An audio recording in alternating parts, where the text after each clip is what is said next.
Hello, good evening. My name is Simon Guy. I'm the Dean of Arts and Social Sciences at Lancaster University, and it's my pleasure to welcome you to tonight's public lecture, where we're delighted to be hearing from a speaker tonight who's been described as a one-man department of cultural history, Professor Sir Christopher Frayling. Sir Christopher is a distinguished historian and commentator on all aspects of art, design and culture, and tonight he will give us an insight into how the lives of real-life artists are portrayed in Hollywood films. What does it tell us about attitudes towards art, and why are so many scorned by critics and the art establishment? So this event is one of a series of free public lectures whereby we share the teaching research that takes place here at Lancaster University and by those closely connected to the university. And we are delighted to present Sir Christopher with an honorary doctorate in 2008. We presented that already. You did. I thought you were going to give me another one. I don't mind. Sorry. We'll see how the lecture goes. Thank you very much. Yeah. So Christopher has written extensively about the relationship between high and popular culture, such as spaghetti westerns as a significant cultural form. His understanding of the role of art design has taken him to the leadership of some of the most important cultural institutions in Britain. Sir Christopher was until recently Rector of the Royal College of Art and Chair of the Arts Council, England. So we'll now hear from the man himself, and afterwards we will open the floor for your questions. So please welcome Professor Sir Christopher Frayling. Thank you very much. Thank you, Simon. Thank you very much, Simon, for that introduction, and thanks for inviting me to give this lecture. I was at, after an introduction like that, I was at a literary dinner in Dublin recently, and one of these celebrity dinners where a famous writer gives a talk after dinner, and flew over to Dublin wearing a sort of Arts Council hat and had a very nice dinner. And at the end of the dinner, the host for the evening stood up and said, it's customary on these occasions to say that tonight's speaker needs no introduction. Well, tonight's speaker certainly needs no introduction because the bastard hasn't shown up. And he hadn't, but we all had a jolly nice evening. So thank you very much for that introduction. Can you hear me okay, ladies and gentlemen? Yeah. No, the reason I asked, I've got to get this story off my chest as well, is that I did a radio program a couple of years ago about Henri Matisse and his great cutouts, that he did towards the end of his life. And there was an exhibition of them at the Tate Modern. And that evening of the broadcast, I happened to go to the theatre, and a woman was sitting in front of me, and she turned around and said, "Are you the man who did that program about Matisse?" And the woman next to her said, "He did a program about your teeth." So it's very important you hear me loud and clear, ladies and gentlemen. Today's lecture on the Hollywood history of art, as you say, is about films about real live artists made by Hollywood as blockbusters. And it combines two of my great interests, the history of art and the history of film. But I'm very surprised that no one's really written about this before, because although there have been lots of books about history and film, which deal with royalty or politicians or famous battles or famous generals, and there's also various books about biopics, as they're called, films of biography. There's never really been a detailed study of the Hollywood history of art history as depicted within Hollywood. So I thought it was worth looking at. And I was thinking, you mentioned spaghetti westerns and how on earth you bring together all these subjects, the history of art, history of film, spaghetti westerns. It reminded me of, this is my last story before the lecture gets going, that I once did an interview with the great Italian director Sergio Leone, and because I was doing a biography, and I asked him, when the young Clint Eastwood walked down the steps from the plane at Ciampino Airport in Rome in spring of 1964, what went through your mind? Here's this young man, you'd never met him before, and you're about to make him into a superstar. What went through your mind? And Leone sort of took a drag on his Havana cigar. He said, "It is said that Michelangelo looked at a block of marble and saw Moses. I looked at Clint Eastwood and saw a block of marble." Which is exactly what I said. There you are, there's Michelangelo brought into the story already. As I say, the relationship between history and film has been much written about, but not so much the history of art. And very quickly I realized, looking at these films, some of which I'm going to talk about, that the romantic conventions of old-fashioned art history,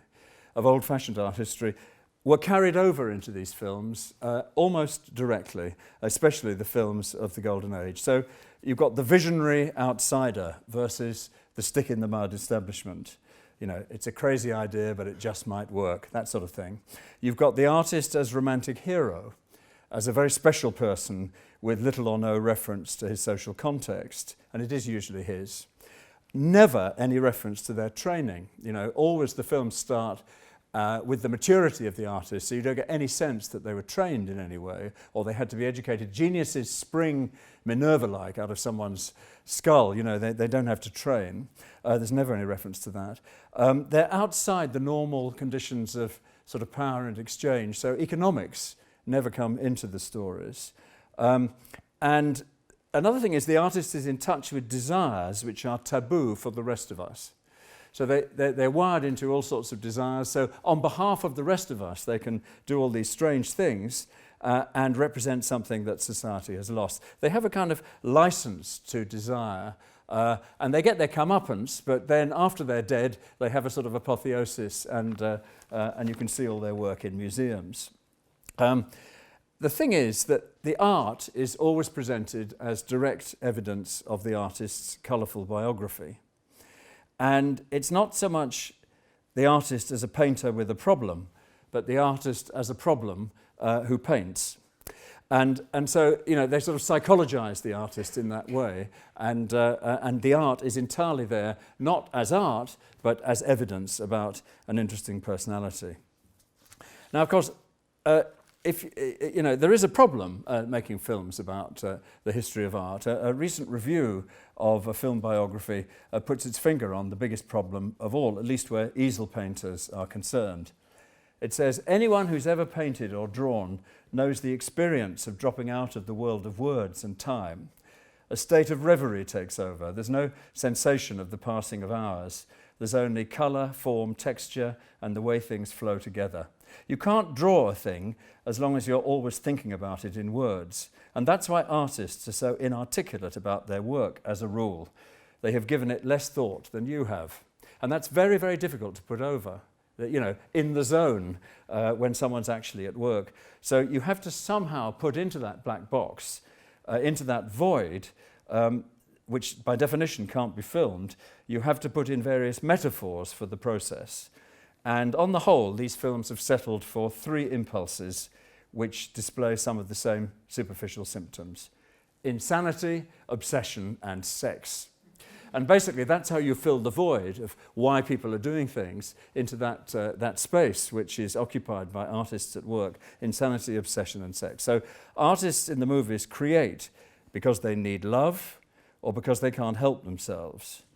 And they're likely to fall into bed with their model before you can say the word chiaroscuro, usually.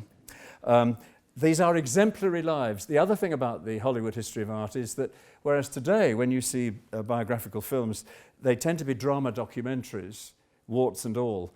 In the period I'm talking about, these are exemplary lives. They have to have a moral lesson. They have to be educative, which gives a kind of ponderousness to the films. That makes them very different, I think, to films of recent times. Now, this image of the artist is quite a recent one. It's a romantic image that they've picked up on, this outsider image. Hot, not cool. You can't imagine a cool artist who goes about his or her business from 9 to 5 ever being filmed. It's hot, it's passionate, it's inarticulate, it's someone sort of fighting the establishment all the time. But if you ask someone in the 18th century to define an artist, like Dr. Johnson in his dictionary, he defined an artist as a skillful man, I'm afraid man again, a skillful man, a jobbing craftsman, not a genius or a celebrity. And if you'd ask someone in Victorian times to define an artist, artists' lives in Victorian times tended to be published for edification, rather like saints' lives. And the whole series of artists like Raphael, Titian, Fra Angelico, especially Raphael and Fra Angelico, who were described as creatures of a higher order, nobler figures, healthier, saner, nobler, more visionary than lesser mortals. So, and in fact, the assumption was you can only produce noble work if you're a noble person. So biographies never saw the dark side of artists' lives in the 19th century. So this idea of the romantic artist who has psychological problems and all sorts of things on his mind, his or her mind, was not a Victorian invention. It was the romantics fighting the Victorian establishment, and that's what the movies picked up on. It's almost impossible to imagine the opposite to this in film. As one commentator has said, if it was the opposite, it would be the artist as businessman, the utterly cool, calculating, occasionally even mercenary, money-conscious, wide-awake artist, the one who creates steadily, soberly, methodically, in a business-like manner, for a specific market at a specific moment, perfectly happy and willing to adapt his creations to the taste of his patrons, the artist who creates without ecstasies or depressions, without suffering. It's unimaginable, you know. The man who's learned a métier and exercises it for gain, who doesn't believe in inspiration but in steady, skillful and lucrative work. Have there been such artists, says the commentator? Of course there have. They include Auguste Renoir, John Singer Sargent, Rubens and Henri Matisse. Somehow, such ways are not quite acceptable as being truly artistic. To be truly artistic, you have to be the other thing. You have to be very romantic, very passionate, and not remotely concerned with economics. I have an image of Magritte, you know, going to work in his bowler hat and his city suit at 9 in the morning and being photographed as if he's a banker. That was part of the image that he liked to adopt. You just can't imagine a movie about this. Now, of course, the Hollywood history of art is a subset of Hollywood biographies in general, the so-called biopic. And as the great humorist S.J. Perelman wrote about biopics, they have very strong conventions, whatever the subject. As he said, in the first act, you put a person up a tree. In the second act, you have people throwing rocks at them. And then in the third act, you bring them down from the tree. And that's basically the three-act structure of the Hollywood biography. The people up the tree might change from people who are valued because of what they've done to people who are valued because of their lifestyle, but the conventions remain pretty dominant. Act 1, in the case of the Hollywood history of art, garret to gallery. Act 2, gallery to glamour. Act 3, glamour via gutter to grave, right? It's all those G's. And biopics of this kind reflect great prestige on the studios. They're not always made because they're going to make a huge amount of money, but they tend to do rather well at Oscar time. I mean, actually, latterly, biographies have swept the board at Oscars, you know, whether it's Lincoln or Philadelphia and all those sort of films. Biopics are actually very fashionable, not of artists necessarily, but they're prestige items, and they make all sorts of references to earlier historical films as well as to the subject in hand. But the key thing is, you've got all that going on, the romantic conventions of old-fashioned art history, but the surface details are done with great care. You've got this strange disjunction in these films between the huge amount of research that went into the surface details to establish credibility and authenticity, the filigree of an epoch. The idea was if it looked like the past, then it was the past. Because the moment anyone opens their mouth, you realise it isn't the past. There's a great line in one of the films I'm going to be showing, The Agony and the Ecstasy, you know, young Raphael, you show promise, you know, that sort of thing. You kind of know the moment someone says anything that you're not really in the past, but you do have this extraordinary surface realism. And you often have on the credits lots of art historians credited as technical advisors for that reason. It was part of the selling of these films. Hollywood tended to be suspicious of professional historians, even though they credited them, because they were too abstract, they weren't interested enough in personalities and great individuals, and they weren't practical enough about details. However, historical accuracy and the names of historians was often paraded as part of the marketing. There's a film called Marie Antoinette, made in 1938, directed by W.S. Van Dyke, which was marketed in precisely this way. Here's the press release for Marie Antoinette.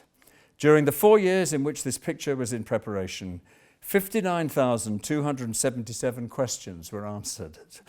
This required compiling a bibliography of 1,538 volumes, gathering 10,615 photographs, paintings and sketches, and mimeographing 5,000 pages of manuscript containing more than 3 million words. And so it goes on.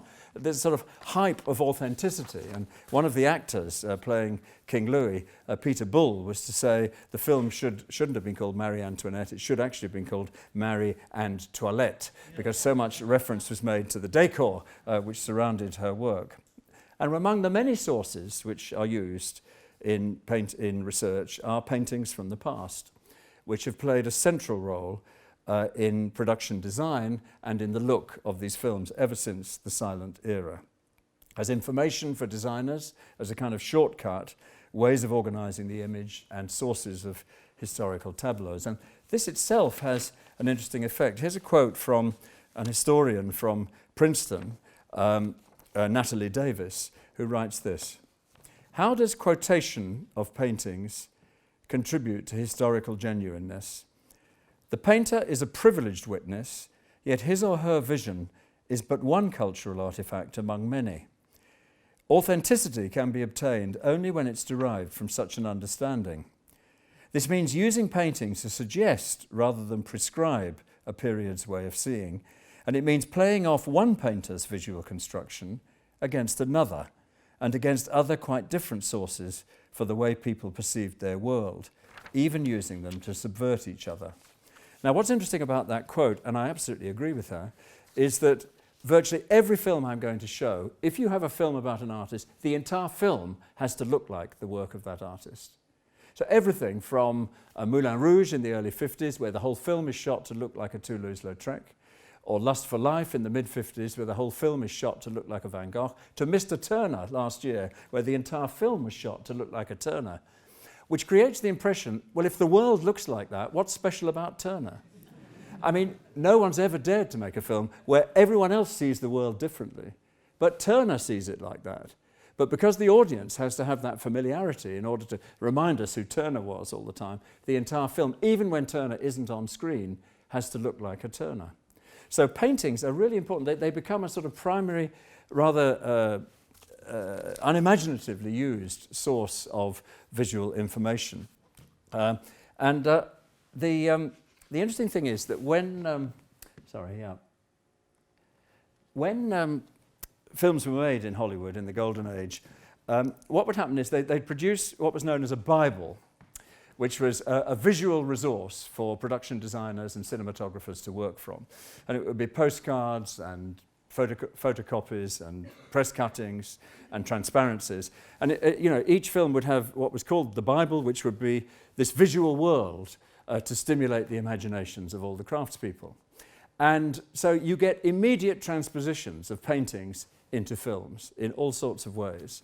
It's one of my hobbies, actually, is spotting. This is a painting of the 1880s called The Isle of the Dead by Arnold Berkelin, a symbolist painting, a very strange painting, white figure on a rowing boat going to this island with cypress trees, rocky island. It's a sort of allegory of death and going across the Styx and everything.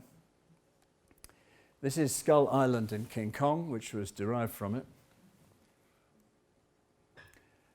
This is the Great Wall of Skull Island, which was originally the Great Wall of Jerusalem in King of Kings in 1926, and eventually became the Great Wall of Atlanta, Georgia in Gone with the Wind, where they set fire to it.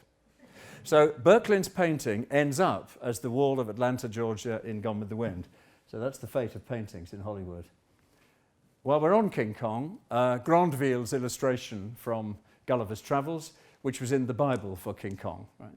So a reproduction of this print his illustration would have been within the Bible for that film. So again, an inspiration for the production designers. I hate to disillusion you, ladies and gentlemen, but the ape wasn't really huge. Going up the Empire State Building, there he is. Very often, a lot of production designers in Hollywood were from Northern Europe and got out of Germany in 1933 or the late 20s, came over to Hollywood and brought with them a Northern European aesthetic of paintings that they recognized. So you get Arnold Berkelin, The Isle of the Dead, you get all sorts of things. This is Caspar David Friedrich, German romantic painter of the early part of the 19th century, man and woman looking at the moon. Look at that tree, this oak tree that's symbolically about to topple over. The Student of Prague, 1926, German. The Adventures of Tom Sawyer, Hollywood, 1938. That tree keeps coming. I've seen that tree a lot of times, and it's quite simply, I'm not saying that these production designers are interested in art history, it's just a shortcut. It's a way of solving their visual problem. They get the idea from paintings. Bauhaus, designed by Oskar Schlemmer for one of his theatre productions in the German Art and Design College, the Bauhaus, which was a direct inspiration for the film Nosferatu, the first version of Dracula, where the vampire doesn't look anything like we expect vampires to look, very, very different. One of the wonderful things about Nosferatu is that his fingernails get longer as the film progresses, till by the end. Anyway, we won't go into that today. Francis Bacon, 3 figures at the base of the crucifixion, 1944. Look at the one in the middle. Hans Rudi Geiger, Alien. It was direct, from Francis Bacon to Alien. It's like an animated version of Francis Bacon. And again, I'm not saying that Hans Rudi Geiger was interested in Francis Bacon. It's just, time is money. You've got to do these things quickly. Where do you get a visual idea from? There's a painting. It's a shortcut. This is the... Now, can you guess this one, ladies and gentlemen? Psycho. Yeah, Edward Hopper, The House by the Rail Yard, which by the production designer's admission was the origin of the Bates Mansion in Psycho. This is an interesting one. This is Fuseli, another Northern European painting. Henry Fuseli, The Nightmare, 1782. Very strange painting. Sightless horse on the left, the nightmare sitting on the lady's chest. Okay. Frankenstein, 1931. Even the poster of Frankenstein. But interestingly, Edison's Frankenstein of 1910, which was the very first horror film made, also seems to me to make reference to Fuseli's painting. The Cabinet of Dr. Caligari, 1919. Nosferatu production drawing. They're all a riff on Fuseli's Nightmare. Even the way it's filmed, where, instead of the sort of little bald-headed creature on the chest of the lady, here's Nosferatu biting the heroine, who gives her all so that she can keep him occupied till the cock crows, and then he'll disappear in a puff of smoke when the sun rises. Sometimes Hollywood finds its visual inspirations in the strangest places. This is the only illustration of Frankenstein that we know that Mary Shelley approved. And it's very interesting. Frankenstein in this on the right is a young research student. He's in his 20s, not the sort of Peter Cushing figure of Hammer films and things, And the creature is very beautiful. Because, he's been pieced together from bits well selected of other human beings to be the new Adam, the new Prometheus. But there's something about him that frightens people because he's dead behind the eyes. And he becomes ugly as the story progresses because people treat him as ugly. It's a kind of allegory of the way people are treated. So, but of course, if you're making a monster movie, you can't have someone who looks like a Chippendale. I mean, it just, no one will believe it.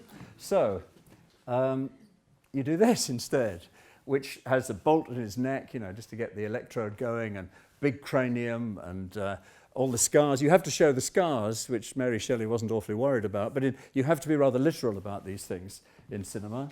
So where did they get it from? They got it from a Goya print. This is The Chinchillas by Goya on the left, was in the Bible for Frankenstein, and so the makeup designer, name of Pierce, got the idea from Goya, which is actually very good art history. It's almost exactly the right period, and so on. Not from the Frankenstein illustration, but from a contemporary illustration. It's clear that that had a big influence on the look of Boris Karloff. I just put this in as a kind of joke. Douanier Rousseau, famous painting of the lion and the gypsy. Dorothy Lamour in some South Seas. I could show you lots and lots of examples. He keeps turning up.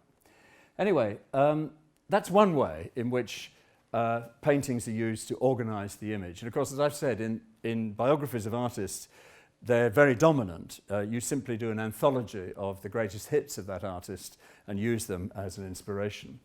And of course, portraiture is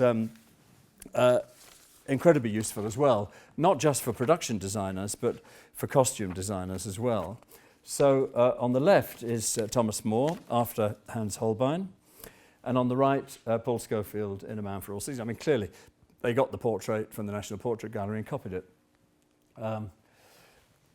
here we've got, after Hans Holbein on the left, Henry VIII, and from the top, Richard Burton, Anne of a Thousand Days, Charlton Heston, The Prince and the Pauper, Robert Shaw in A Man for All Seasons, and Keith Michel in Henry VIII and His Six Wives. And always they use the portraits of Henry VIII. Now, the assumption is, of course, that the portrait is characteristic, that he went round looking like that. When, of course, you know, usually court portraits, swagger portraits of that kind, everyone dresses up, puts on by far their best clothes and their jewels and their best hat and all the rest of it. The idea that you kind of wore that going to work is rather far-fetched, but it kind of has that aura of, you know, they've done a bit of research and it has that aura of authenticity.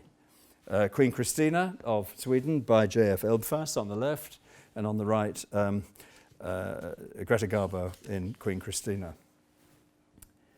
Here's Marie Antoinette, I mentioned earlier. On the left, on the right, painting by Vigée Lebrun, and on the left, Norma Shearer in this rather excessive hat. But clearly they thought, well, you know, she wore hats like that. Romney, Lady Hamilton, and Vivian Leigh. You know, it is a shortcut. I suppose a more modern one would be Eric Kennington's drawings of T.E. Lawrence and Aude Aboutai, and below Peter O'Toole and Anthony Quinn, which were taken from those drawings. So that's one aspect of it, the use of paintings as a stimulus. But I want to focus now on some examples of this. And just before I do, hang on, let me go back. Just before I do, I actually lived this debate. When I was on the Arts Council in the mid-90s, a script arrived for a film about Francis Bacon called Love is the Devil by John Maybury. Some of you may have seen it, with Derek Jacobi as Bacon and Daniel Craig as Dyer, his partner.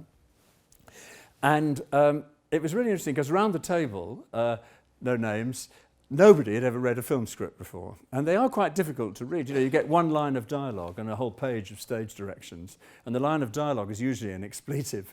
And so they're quite difficult to actually visualize. And we had this very interesting discussion about whether public money should go into a film about Francis Bacon. And partly people said, well, you know, the conventions of these films, of these biopics, are exploitative, distasteful, sensationalist. Francis Bacon had only been dead for 4 years.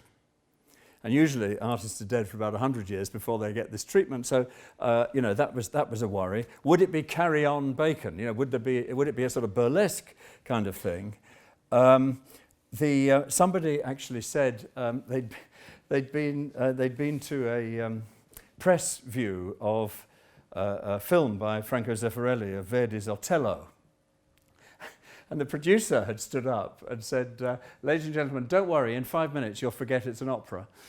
And they thought, you know, if it's going to be like that, we don't want to fund a film. I thought that was rather funny, actually. I don't know, it's never mind. Anyway, you know, we don't want to fund a film about Francis Bacon. Would we be betraying Francis's legacy if we actually allowed this biopic to go forward? Or, which was the Arts Council view, are these films in some way interesting popular representations of artists, and how they enter the public bloodstream is actually quite interesting.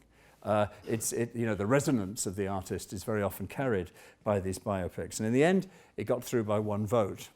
And the film was made. And it's actually very interesting. The estate immediately said that they weren't allowed to use any Bacon paintings in it for intellectual property reasons. So they had to do all sorts of strange things, like painting the lens of the camera to put over this man as a painter.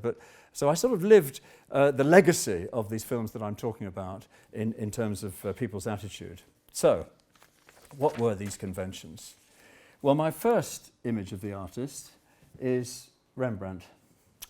1936, the heart of the Depression, and the presentation of Rembrandt as a sensitive, free spirit who is resented and opposed by the bankers and the business folk and the local militia.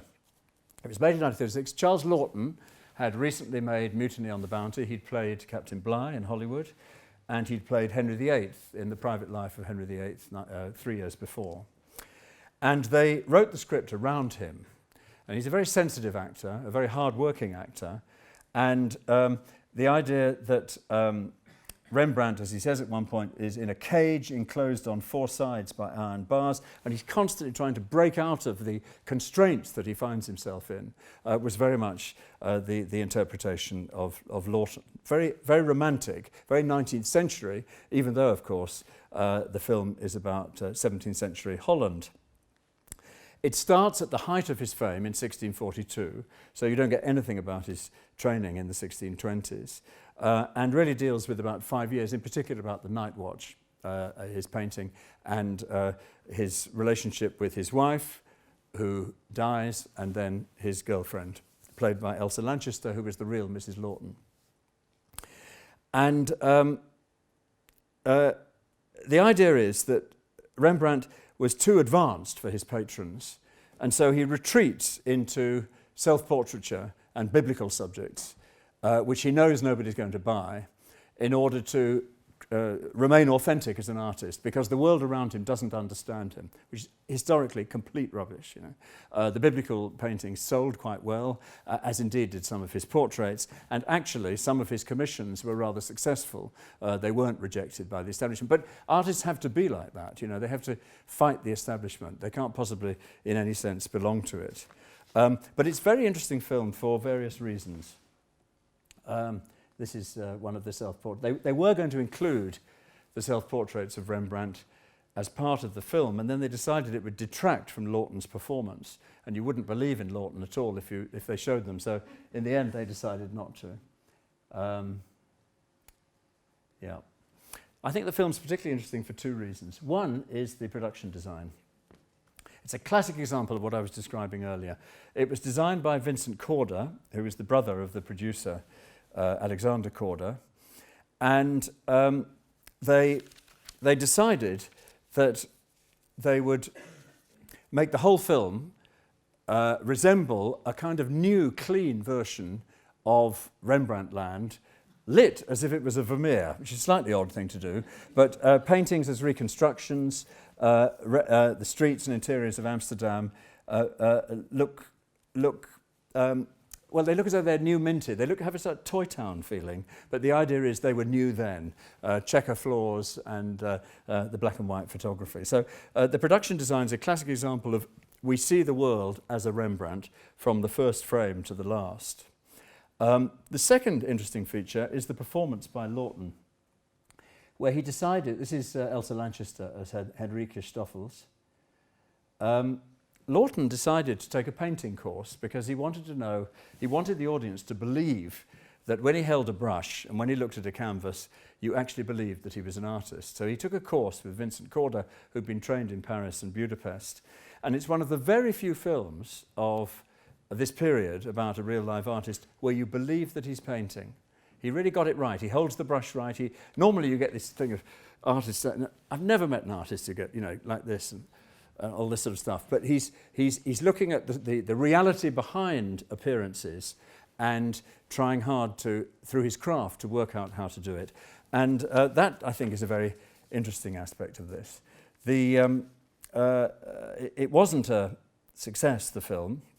It cost £142,000 and made £92,000, so it actually lost Corder quite a lot of money. And it's interesting, he said, I don't understand why it was a failure, because every frame was a picture, which of course is the reason it was a failure. It was very sort of static and tableau-like. So they decided to remarket it in the United States as a love story.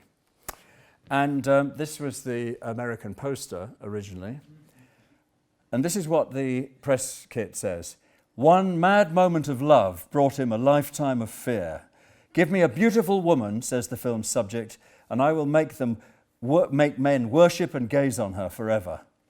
The doleful Dutchman was no doubt spinning in his grave at this point. It was the most extraordinary way of marketing the film. The point was that if it felt like an art film, or if it had what in Hollywood was called snob appeal, it would be a disaster at the box office. So it had to be marketed as a strange kind of love story. It was indeed a very strange kind of. Lawton was going through torture on the set because he came out as a gay actor during this the filming of this film, which Mrs. Mrs. Lawton had to come to terms with. So I'm not sure this was one of the scenes that would have been appropriate in the film. Anyway, let us have the first clip, please, which is from Rembrandt, 1936, The Unveiling of the Night Watch.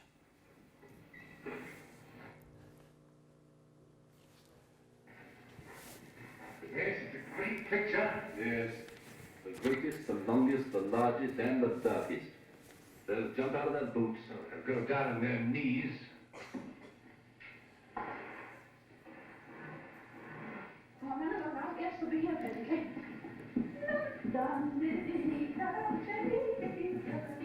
Gertrude Lawrence as Mrs. Rembrandt. Keep going. Ladies and gentlemen, this is a memorable day in the history of the Civic Guard. In the name of their lordships, I request you to unveil Rembrandt von Rhein's masterpiece. Oh.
No, it must be those legs. And a fine pair of legs for all that money. This young man's got a club foot. Robert Kemper Hunchback. Robert Kemper? Where? Is that supposed to be me? That grinning ape? The picture. Well, Rembrandt or Base, what do you think of it? I can't say. I don't understand it. I can't see anything in it. You can't see it. I can see nothing but shadows, darkness, and confusion. You surely don't expect us to take this as serious art? They're furious. They're making fun of it, laughing. Can't you hear them?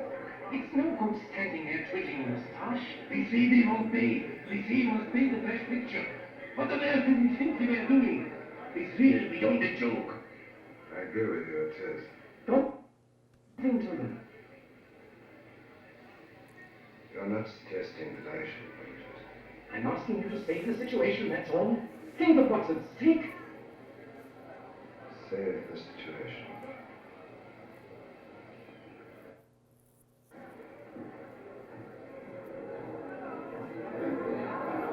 Captain Bangkok. You had something to say to me. Well, Rembrandt paid the portraits of 16 of my officers at 200 florins a head. Yes. Well, on this picture of the 16, only 6 are recognizable. Surely you can't expect the remaining 10 paper portraits that do not exist. Louis, 10 of these gentlemen have nothing to pay. Was there anything else? Yes, Rembrandt, there is something else. You undertook to paint a good, satisfactory picture of our mess room. But this thing is, it's a monstrosity. But look at it yourself. Is that supposed to represent the officers of the noble civic collection of gentlemen? Do those look like gentlemen of rank and position? I wasn't trying to paint gentlemen of rank and position. I wanted to paint men, soldiers, a company marching out. Gentlemen of rank and position, indeed. Here's your gentleman of rank, and what's underneath it? And this, and this, and this.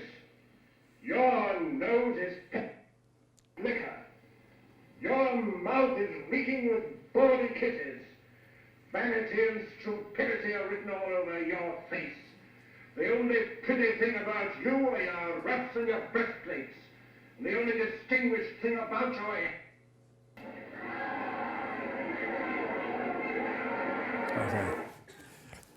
Sorry about that with the clip, but what you get, there's the artist isolated, there's society reacting to the painting in one room and not liking it, and it's about twice the size it really is, for those who've seen The Night Watch. And there's the artist in the other room coming in saying, I was trying to get the authenticity, the authentic portrait, and it's a conversation that could have happened in the 19th century perhaps, but certainly wouldn't have happened in Amsterdam at the time. It's the romantic artist against the establishment. So Rembrandt is reworked in order to do that, even if it means stretching the truth, because that's how the audience can identify with Rembrandt. He must be artistic because that's how he behaves. My second image of the artist is it's dated from 1951. It's about the liberation of Paris, the celebration of Technicolor. This was the first of these films in colour. The end of the old aristocratic world, and a disillusioned man drinking his wartime sorrows away. It's all about Toulouse-Lautrec and the Moulin Rouge. This is the most successful of all the films that I'm going to be talking about in the lecture commercially. The romantic interest is provided in the first half by a working class sex worker called Marie, a fellow outsider, very close to Lautrec, and in the second half by a self-possessed new woman called Marianne who works in a dress shop. And he feels very threatened by the pull of domesticity and is constantly keeping her at bay.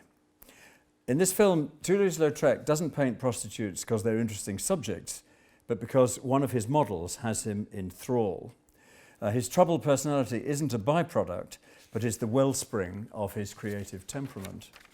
And the director, John Huston, who actually owned assorted Toulouse-Lautrecs, he had several Toulouse-Lautrec paintings and was himself an ex-art student from the Art Students League in Hollywood. He read the French novelist Pierre Lemur's recently published 1950 novel Moulin Rouge when he was finishing work on the African Queen in London. And it was, as John Huston recalled, a highly romanticised version of the life of Toulouse-Lautrec. But there were attractions in buying a ready-made novel, and this, I think, is an interesting aspect of this. Lust for Life, about Van Gogh, was based on a ready-made novel by Howard Stone. The Agony and the Ecstasy, about Michelangelo, was based on a ready-made novel by Howard Stone. This is based on a novel by Pierre Lemur, and it's very, very common. And the reason for that is that you don't have to do much research, you don't have to go to the archives, but more importantly, you don't have problems with the living relatives and the family over what you're allowed to depict in the films, because everything's at one remove. This is a fictionalized version of the life, although in a strange way based on fact. So you've got the surface realism, a novel as the source, and although it's about Toulouse-Lautrec, it's a novelized version of his life. That way, you avoid legal problems when the film comes out. Lust for Life had legal problems because they wanted to quote from Van Gogh's letters. And Theo's son, Vincent, absolutely forbade Hollywood from quoting directly a single word. So they had to parody the letters and rewrite them. And that's the danger if you use real-life historical sources. And of course, the novel, as a bestseller, had been pre-sold as well. And John Huston, when he read the novel, conjured up two scenes in his mind, which are the key scenes in the film. The first is at the Moulin Rouge, the dance hall come music hall in Paris in 1890, and Lautrec's sitting there doing very quick sketches, drinking cognac, and doing very quick sketches of the acts that are going on all around him. And the owner of the Moulin Rouge comes up to him and says, God, they're great. Can you do me a poster for Moulin Rouge? And Lautrec's life as a lithographer, a poster designer, begins at that moment. And Huston said you could do a wonderful thing with the excitement, the visceral excitement of the music hall in the Moulin Rouge, and this static man sitting there drinking cognac, doing his very quick drawings. And he had that image in his mind for the beginning. And then he had the image at the end of 1901. We're at the aristocratic Lautrec family home in Albi, and Henri is on his deathbed. The unmentionable was that he had syphilis, but you couldn't mention that in 1951 in a Hollywood biopic, so it's alcoholism. But he's 37, and Huston takes up the story. His mother and father would be watching the priest administer extreme unction. He smiles and his eyes open. He's hallucinating. The shades from his beloved Moulin Rouge enter the room, come there to bid farewell to their departing friend. The music of the can-can starts and Lautrec breathes his last. It would be a truly happy ending. and an ending that brought the story full circle. So there he is, hallucinating all his favourite characters from the Moulin Rouge, which is why it was called Moulin Rouge rather than Toulouse-Lautrec. And I'm going to show you that in a minute. One of the problems was that Lautrec was 4'8", and the lead actor, José Ferrer, was 5'10". José Ferrer owned the novel. He'd bought it with a view to turning it into a play. So he came with. He had to play the part. He was also under suspicion by the House Un-American Activities Committee for left-wing activities, which put a slight sort of pall over the production, which took place in England. Anyway, they got round this by having, for the scenes where Lautrec is walking down the street in close-up, they had José Ferrer walking on his knees with calves strapped backwards, a special pair of leg braces, false shoes, and making him seem 4'8". And there's an interesting sideline to this, that the youngish Picasso watched the filming of Moulin Rouge on location in Paris, and thereafter his party piece at dinner parties was to imitate José Ferrer imitating Toulouse-Lautrec. This always brought the house down. So that was a slight problem. The issue of paintings was interesting. They were allowed to show, obviously they weren't in copyright, so they were allowed to have paintings in shot. And how do you train the actor to do Lautrecs?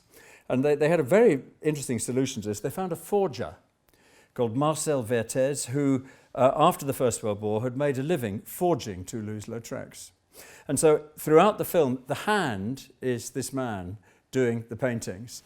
And they trained the actor. Actually, this is the actor doing a painting, which looks nothing like a Lautrec. For anyone who knows anything about Lautrec, but that was in shot where he's trying to paint this rather lachrymose portrait. But for the close-ups, it's very interesting to have a forger. I don't think that's been used in that way since. The other thing they wanted was the whole thing should look like a Lautrec. So they experimented with all sorts of fog filters, smoke machines, filters, different colours for different characters. So the whole thing would resemble an oil, coloured gels and so on. So the whole thing would resemble an oil painting. And when the prints came back from the Technicolor labs, they said there's something seriously wrong with the colour of this film. It's not brightly lit. It doesn't look Hollywood. It's not flamboyant lighting. It has this muzzy sort of out of focus look. And they said, yeah, that's exactly what we're after. The trouble is it makes the whole thing look like an impressionist painting, which isn't Lautrec, who had very sharp lines and a graphic imagination. Anyway, here's some of the pictures which are featured in the film, just to remind you.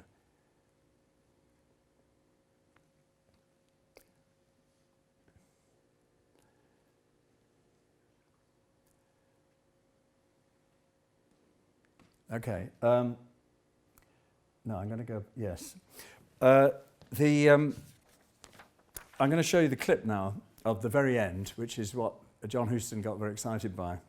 And this has an interesting spin-off, because it's all very well to sort of mock these films for their inaccuracies and so on, and the inanity of the dialogue. But here's an example of a film that had an effect on the history of art.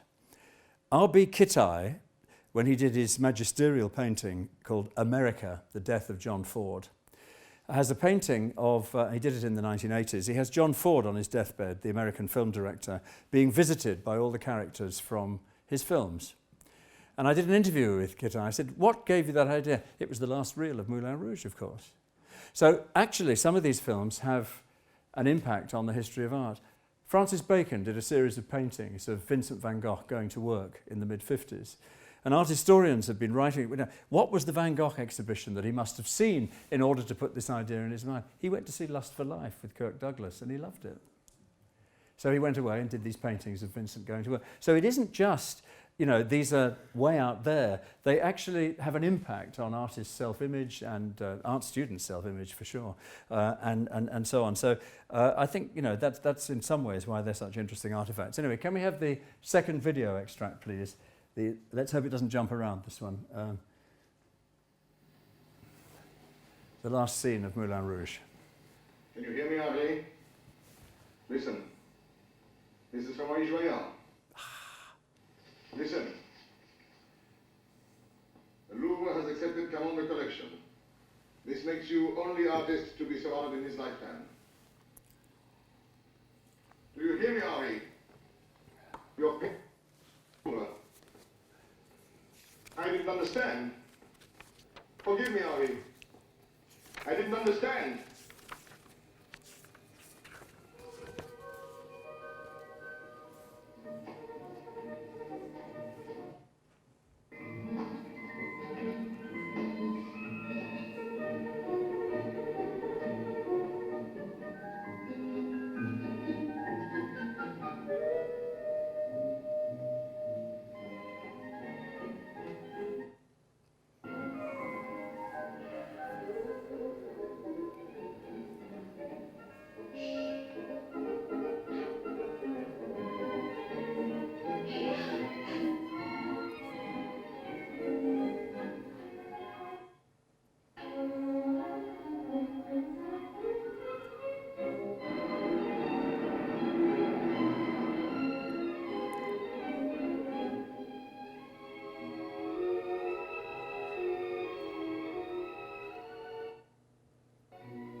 Honorary, my dear, we just heard you were dying. We simply had to say goodbye. It was divine knowing you. We will see you later, of course, but I give a very best time. There is the most beautiful creature waiting for me at Maxime's. Goodbye.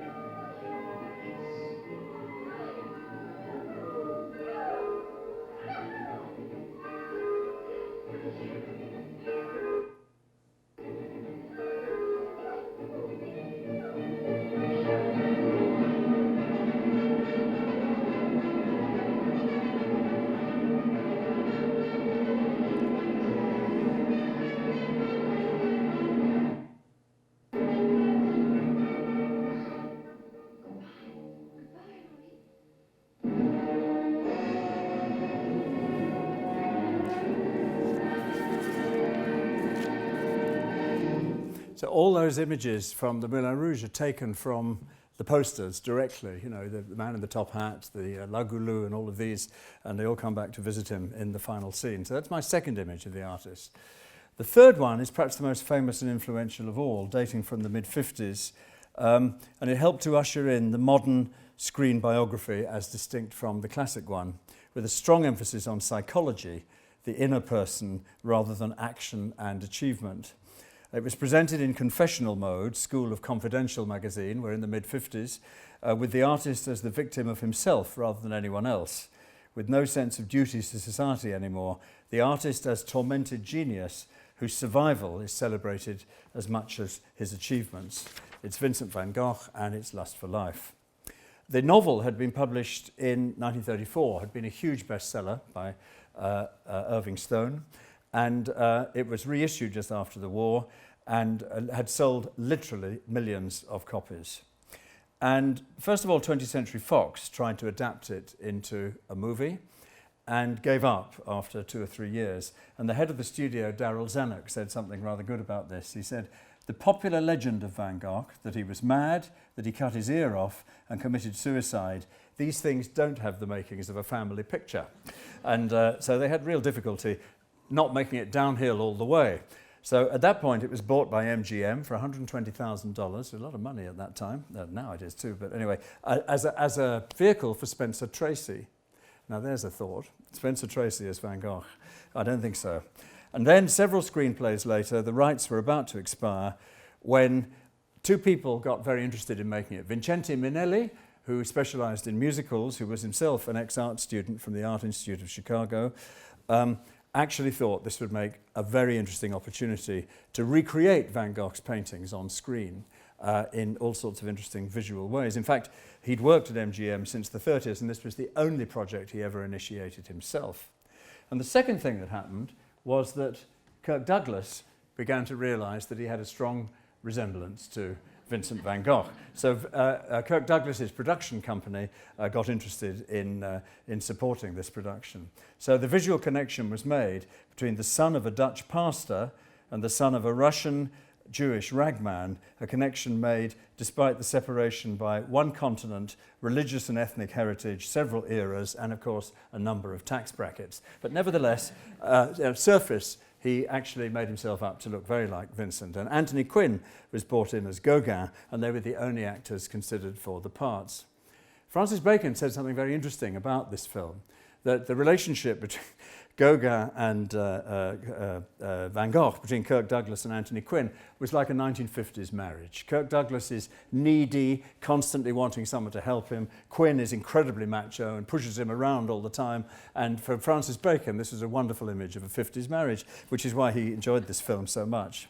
The problem was how to find a workable script. It was unrelievably gloomy, downhill all the way, and you have to have a sort of arc with these films. As I said, the different acts, the different structures. Most of the stories seem to go on inside the man's head. And in the end, they brought in a man called Norman Corwin, who'd mainly worked on radio and had a lot of experience of recreating audio historical events. And in some ways, Lust for Life resembles a radio play. In some ways, long passages from Vincent's letters, or so I thought, until I interviewed Corwin when he was 98, and he said, have you ever really listened to those? Because none of them are really Vincent's letters. I wasn't allowed to. They're parodies of, and I looked at Vincent van Gogh's letters, and yes, indeed, they're brilliant parodies, because he couldn't quote a single word. But you had quotes from the letters, which are all given to Vincent's brother Theo, even though they're written by Vincent.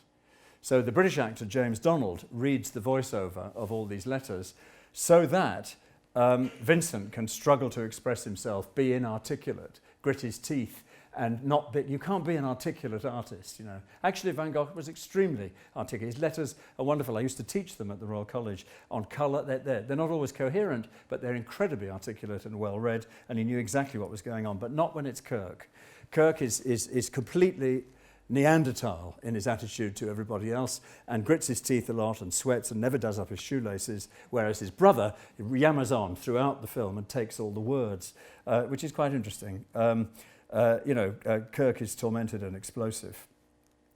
There's no sense at all, as I say, that Vincent was a well-read man, fascinated by colour theory, a gifted teacher and researcher, speaker of 3 languages, a writer of many wonderful letters. So that's part of it. That the artist has to be very inarticulate. One of the scenes that is very famous in this film is, well, there's 2 really. One of them is the arrival in Arles, the discovery of the light of the south of France in Arles, and you have this extraordinary scene where Kirk Douglas arrives in Arles and he opens the shutters of his room, and you get this wonderful blossom and the light. And, you know, it's Mediterranean light, and suddenly his life is changed. Before that, the colour palette of the film, it's very gloomy when he's in Belgium, doing his paintings of weavers and so on. And each chapter of his life is colour-coded, but the Mediterranean light is very, very bright, like Van Gogh's paintings. In point of fact, he arrived in Arles in February, and it was snowing. But that's not the point. It's symbolic as he opens the doors, and Freddie Young, the cinematographer who went on to shoot Lawrence of Arabia, really does this proud.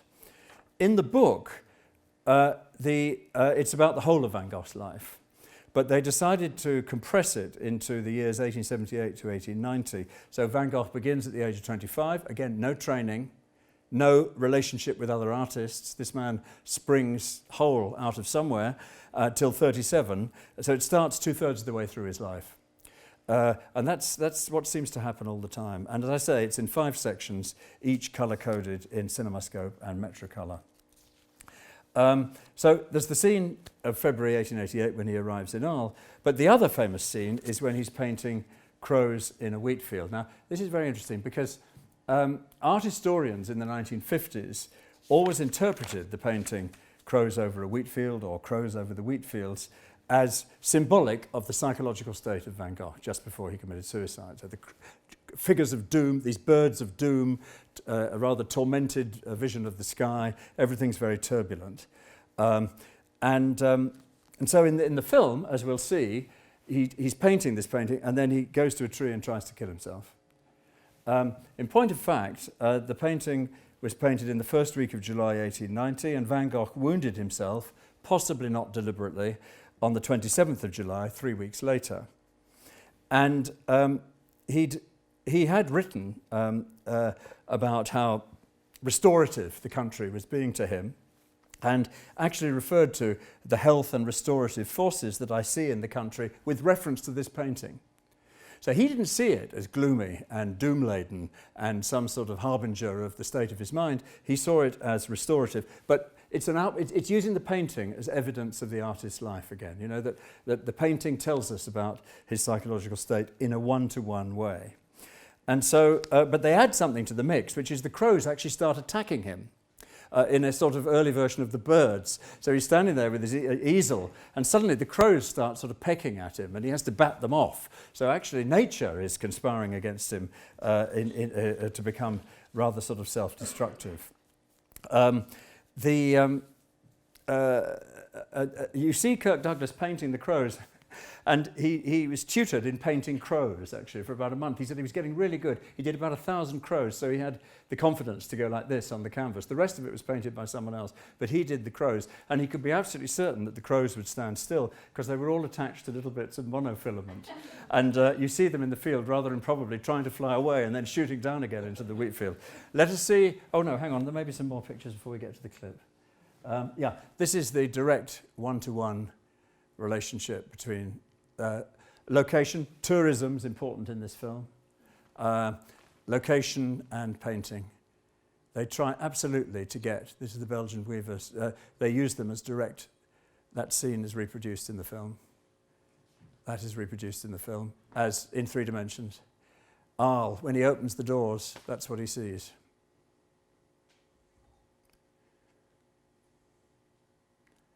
And they actually make up the actors to look like the portraits that Van Gogh did. The local postman, played by Niall McGuinness, etc., Dr. Gachet.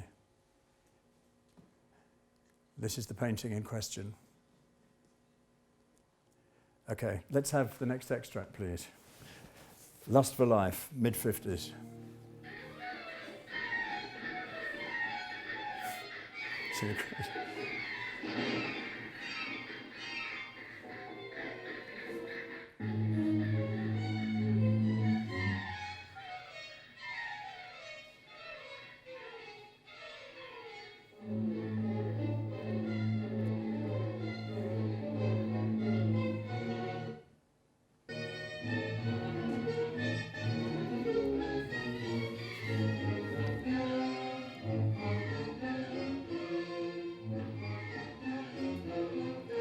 It's impossible. It's impossible.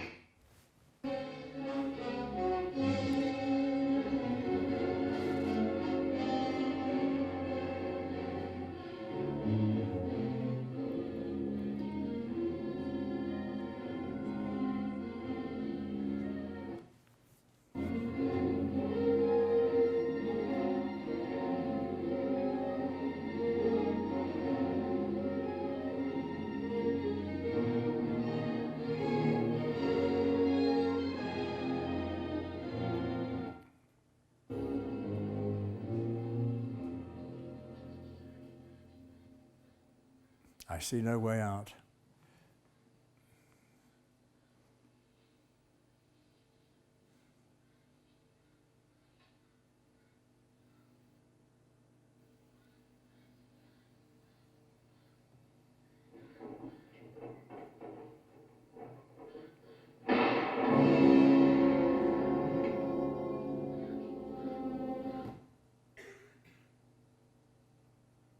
Okay.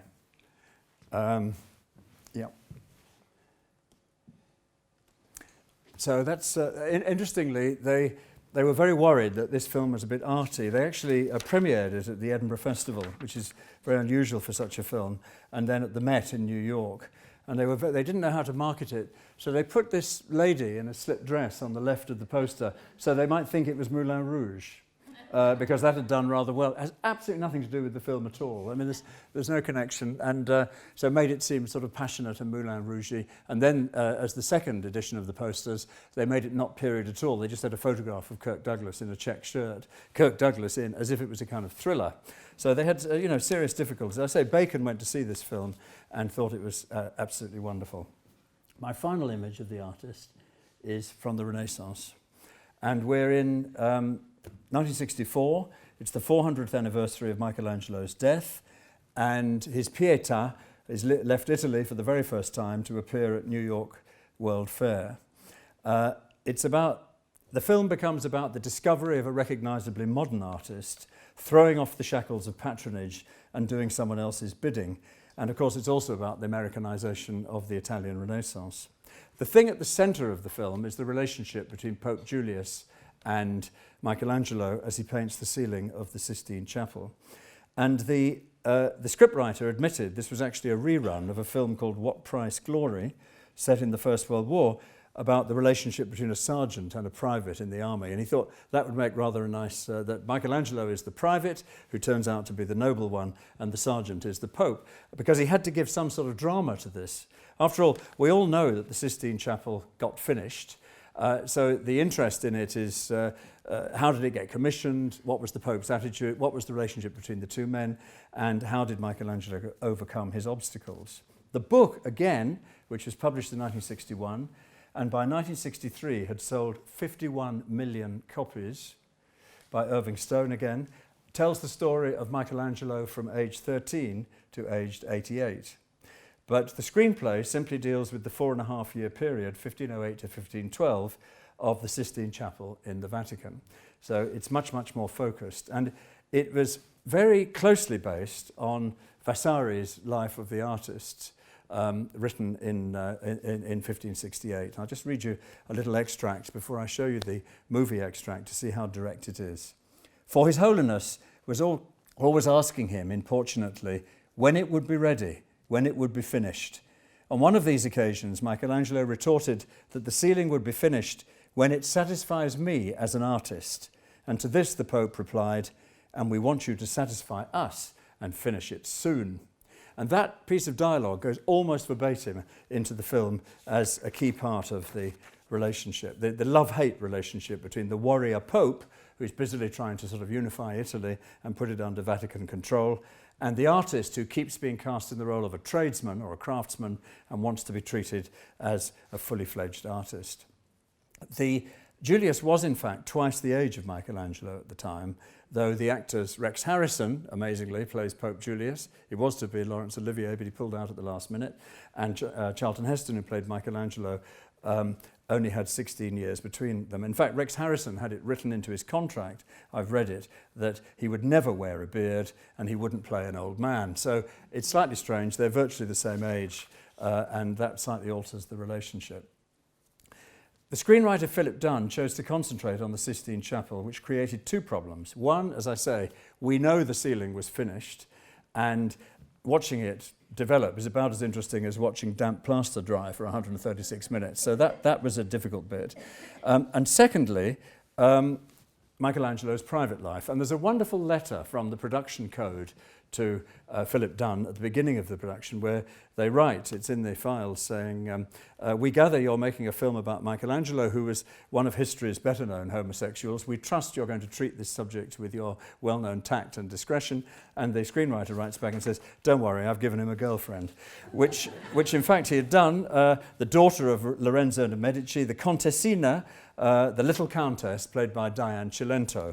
And there's some very curious dialogue between them, because Chuck Heston wasn't ready for the thought that Michelangelo might be gay. So, they had to get round that. Here's a sample dialogue. She says, is it another woman?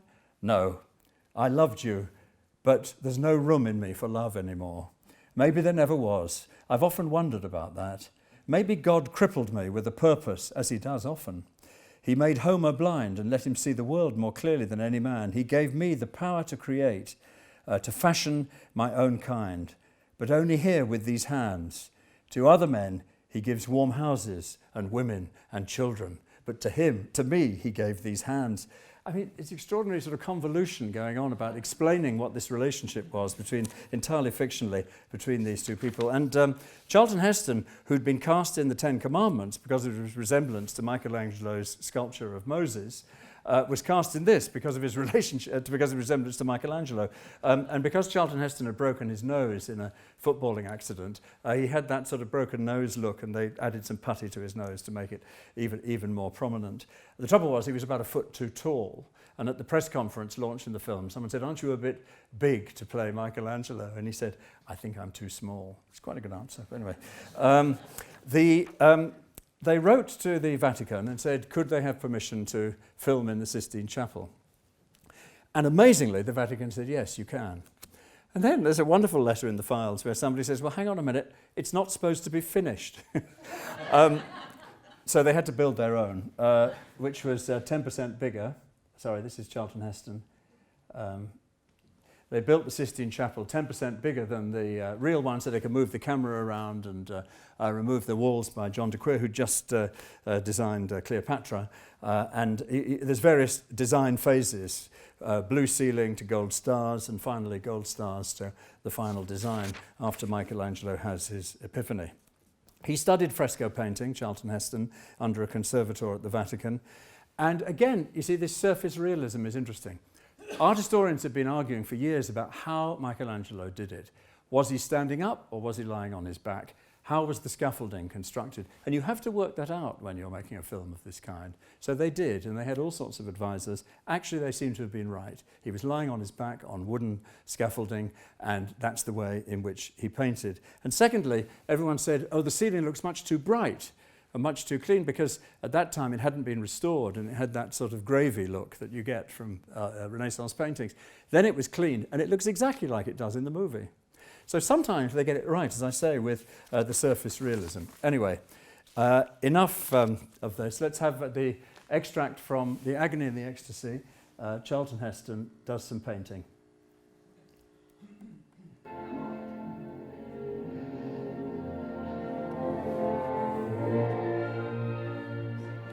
They did transparencies of the entire ceiling, which he could colour in.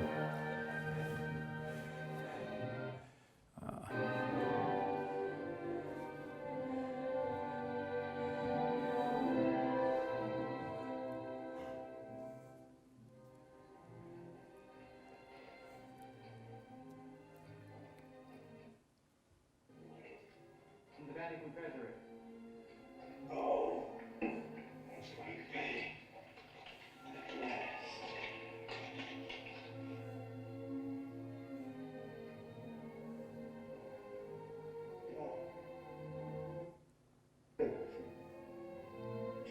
That's right. He's only to send me a bill for 2 months' rent. Hasn't even paid me for 6 months. 6 months.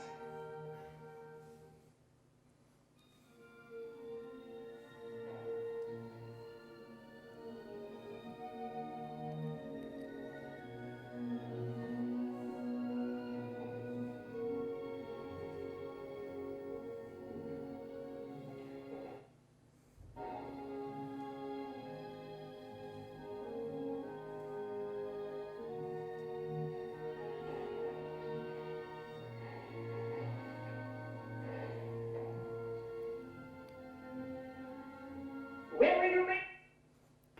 When I'm finished.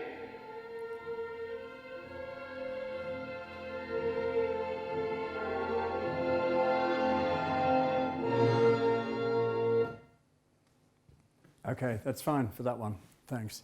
So what they've done is take a subsequent art historical notion about the Renaissance, which is it's on the cusp of artists being treated as craftspeople to artists being treated as fine artists, and loop that back into the story of Michelangelo. He's aware of that and therefore keeps saying, treat me as an artist, don't treat me as a mere craftsman. So it's an example of sort of taking the scholarship about the history of art and looping it into the drama. But the surface realism of this film is quite astonishing. There's a famous moment where Michelangelo goes up into the hills above Carrara, where he's had an epiphany with the marble, and this is the one that the newspapers made so much fun of. And he sees the clouds forming, and they form into this, and he suddenly realizes the solution to his central problem while painting the Sistine Chapel. It's all a little bit excessive. The Agony and the Ecstasy lost a lot of money. Domestic gross was $4 million. The cost had been over 10. As indeed did Rembrandt, Lust for Life, and others lose money before them, although Moulin Rouge made a lot of money. It seemed, after all, impossible to make a huge budget film with mass appeal about the life of an artist. In any case, by the mid-60s, old-fashioned Hollywood star biopics of the exemplary kind of the educational kind were failing to find a public. There were some pretty disastrous attempts to continue the perceived consensus of the 40s into the 60s. For example, a film called Star, the biography of Gertrude Lawrence with Julie Andrews, made in 1968, an unmitigated disaster. But their box office performance showed that the ability to shape public history in this way had been passed to television and to small budget films, with one or two rare exceptions. The solemn, well-intentioned, educational, big-budget biopic seemed just quaint amid a tabloid ideology of fame and short-term celebrity. Famous for 15 minutes, not 3 hours. Television and the public rhetoric of politicians who grew up with these films took over.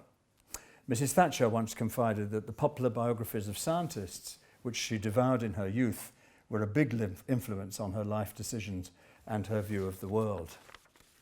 But there have been various, since the 1960s, a different aesthetic, the drama documentary approach to these stories in a way, rather than the exemplary biography. And some of them have had appeal in a niche sort of way, usually with social issues as some kind of a backdrop.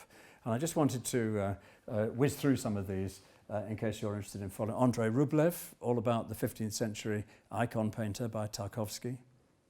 Caravaggio, Derek Jarman, 1986, which is absolutely about the fiction of painting and in fact brings in all sorts of deliberate anachronisms like mobile phones. There's Nigel Terry as Caravaggio. Frida Kahlo, made in Mexico City by Selma Hayek, Julie Taymar, the director, 2002, where they really did struggle for authenticity. The family of Diego Rivera was standing there tutoring everyone in what they should be doing just before they appeared on screen. But it's a small budget niche film which the buffs absolutely loved. Ditto Pollock, Ed Harris, A Labour of Love, where he really identified with the character of Jackson Pollock in the year 2000, based on a famous documentary about Jackson Pollock, which was made in the early 50s. Basquiat, made by Julian Schnabel in 1996, about the graffiti and gallery artist in New York, which is all about being famous for 15 minutes. Somebody says everyone wants to get Van Gogh on the boat, and it has David Bowie playing Andy Warhol in the film. And then the film that I mentioned earlier, Love is the Devil, by John Maybury in 1996, which I think is a remarkable film actually about the early life of Francis Bacon. But I want to finish on a final very short clip. It's from a 1949 film called The Fountainhead, directed by King Vidor from Ayn Rand's novel about an architect called Howard Roark, and she also wrote the screenplay. And he's an architect who absolutely refuses to compromise. He's the epitome of the individual genius against mass society, the artist as Superman, completely inner-directed, whatever the cost, and completely convinced that he's right. He even dynamites an architectural project, a housing estate, because they've altered his drawings. It's been compromised.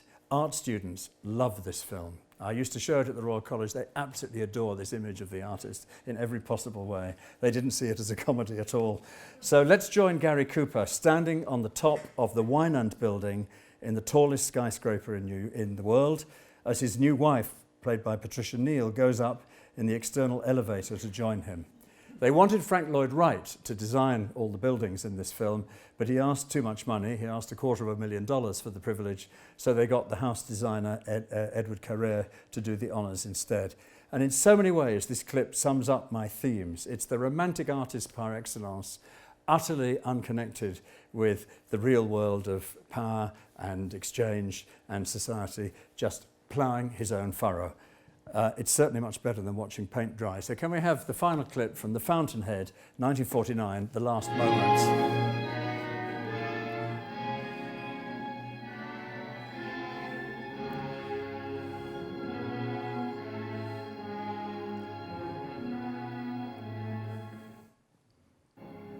May I see Mr. Rourke, please?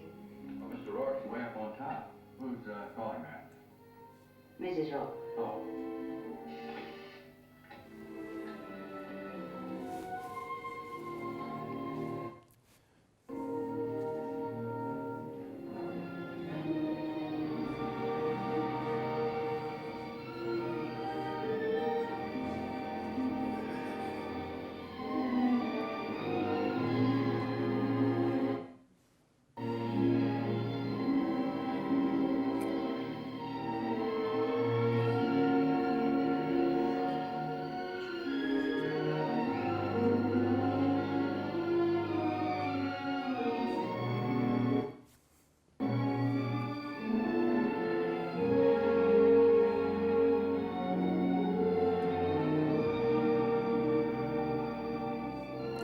There's the Empire State Building, in case you hadn't got the message. This is a very tall building indeed.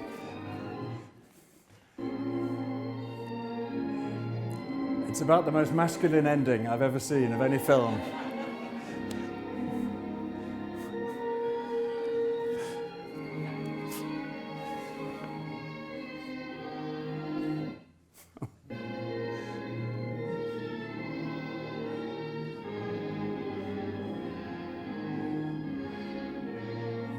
There you are. I rest my case, ladies and gentlemen. Thank you very much. Thank you.